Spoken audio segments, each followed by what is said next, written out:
Huge news out of Ukraine. The Ukrainian leader, Viktor Yanukovych, has been ousted after a vote from parliament.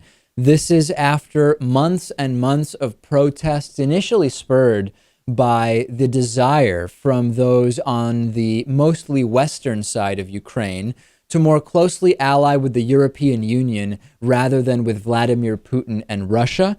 He fled to a pro-Russian bastion on the east side of the Ukraine after incredibly bloody protests in Kiev and in Ukraine. And now we have possibly a vacuum in Ukraine, a power vacuum in which anti-Semites might come in and take over, which would be a disaster, obviously. Kalashnikov-wielding members of Ukraine's radical nationalist opposition group called Right Sector have pledged to resort to arms in their fight against those involved in what they describe as lawlessness and looting.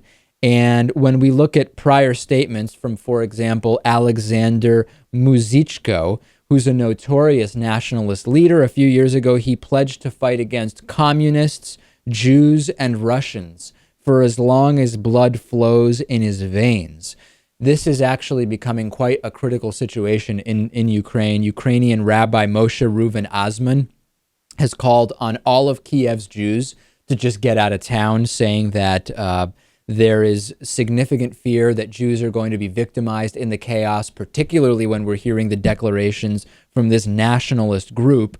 And it could be a while until there is really a new governing body or new parliament established. There are now 3 different opposition groups which are having significant trouble agreeing on what's going to be, what are we doing, what's going to happen here. Initially, they were going to vote and decide on a new power structure today. That's been delayed until Thursday. And we have to remember, Lewis, as was the case, not equating the situations in any way other than this specific one, in Egypt, after the overthrow of the government, things were not, as we covered extensively, better for a majority of Egyptians day to day, in the same way that the chaos that now may take place in Ukraine may not lead to a better situation for individuals in the short term, at least.